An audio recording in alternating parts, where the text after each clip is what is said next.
Hello. अभी इससे पहले वाले वीडियो में मैंने आपको प्रोपोर्शन पढ़ाया, ठीक है। तो अब टाइप्स ऑफ प्रोपोर्शन पढ़ते हैं।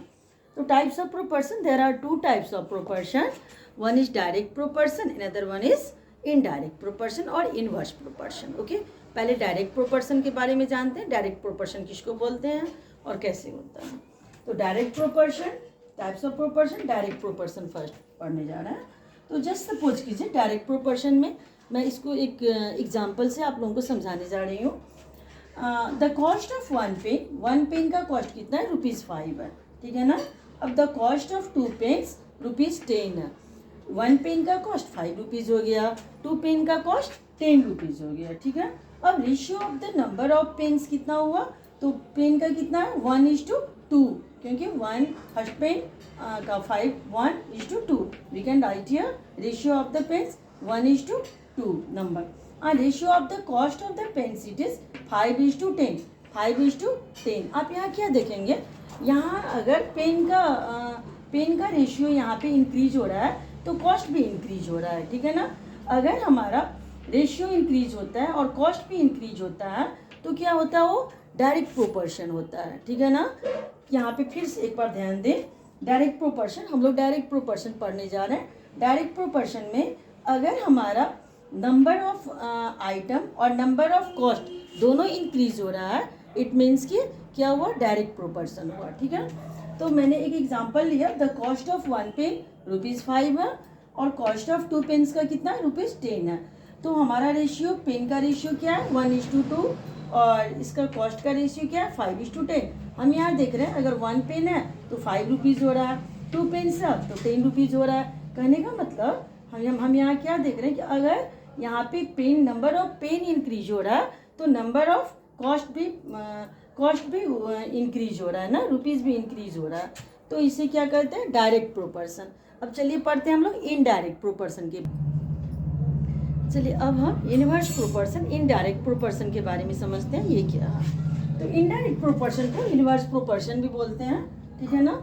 अब क्या होता है, यहाँ मैंने एक एग्जांपल लिया। सपोज कीजिए a man can finish a piece of work in 8 days, ठीक है। एक आदमी क्या करता है? 8 days में कोई एक काम फिनिश करता है, खत्म करता है।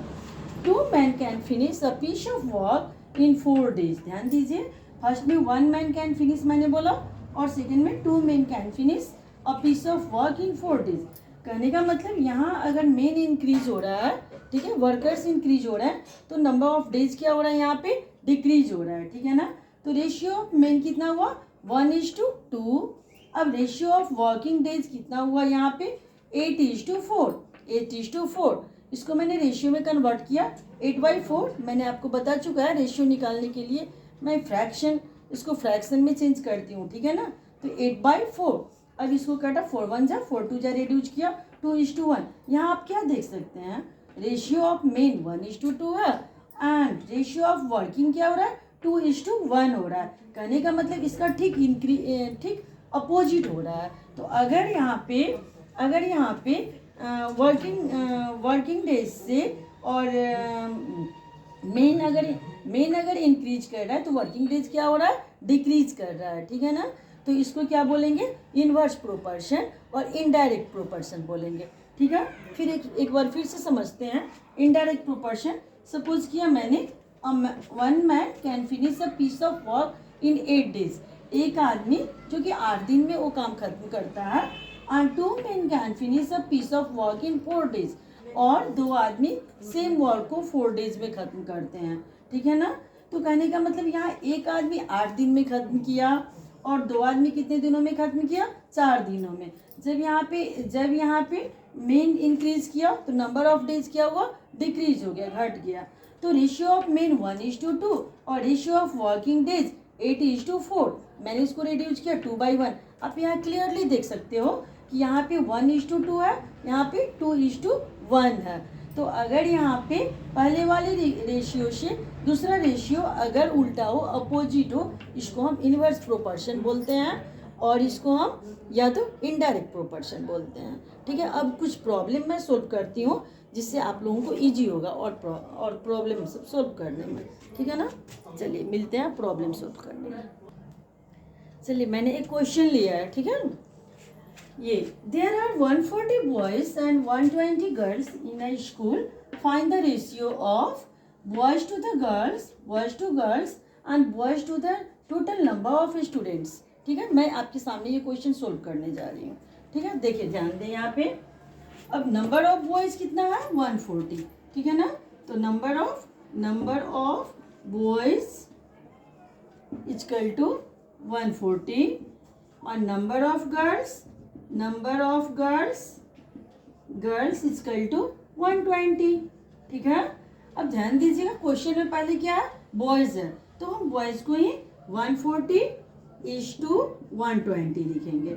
ठीक है, गर्ल्स बाद में है, तो बॉयज पहले इसलिए बॉयज का ही नंबर लिखना है, गर्ल्स बाद में तो गर्ल्स का पीछे लिखना है /2। अब मैं इसको फ्रैक्शन बनाती हूँ 140/120। चलिए अब रिड्यूस कीजिए इसको, 0 to 0, 2 7 जा and 2 6 जा, it means 7/6। We can write it 7:6। आपका फर्स्ट नंबर का आंसर क्या हुआ 7:6। ध्यान दें, नंबर आपका क्वेश्चन है number of boys 140, number of girls 120 और निकालना क्या है boys to girls, so that boys number 140:120। Just make it fraction 140/120 and reduce it 0 to 0, 2 7 जा and 2 6 जा, 7/6। so we can write it 7:6। चलिए फर्स्ट नंबर का आपका सोल्व हुआ। अब मैं सेकेंड नंबर क्वेश्चन को सोल्व करने जा रही हूँ। ठीक है, आपका सेकेंड नंबर क्वेश्चन क्या, number of boys to the total number of student. Total number of student यहाँ नहीं लिखा हुआ है, ठीक है ना, तो नंबर ऑफ बॉयज तो है आपका। ठीक है, तो नंबर ऑफ बॉयज फर्स्ट लिखते हैं, कितना है आपका नंबर ऑफ बॉयज 140। ठीक है, और टोटल स्टूडेंट्स कितना होगा 140 और प्लस 120। नंबर ऑफ बॉयज और नंबर ऑफ गर्ल्स को अगर हम कैलकुलेट करते हैं, ऐड करते हैं, तो कितना आता है ये टोटल नंबर ऑफ स्टूडेंट 062 ठीक है, अब हमें क्या निकालना है ratio 140 total boys to the total number of student, boys 140 total number 260। Now make it fraction 140/260, reduce it, okay, 0 to 0, 2 7 जा and 2 13 जा। Now we can write it 7:13। चलिए सेकेंड नंबर का कितना आंसर हुआ हमारा 7:13, दिख रहा होगा आप लोगों को। ठीक है, समझ में आ रहा होगा ना। चलिए दोनों क्वेश्चन ये क्वेश्चन मैंने सोल्व किया। अब नेक्स्ट क्वेश्चन की तरफ चलते हैं।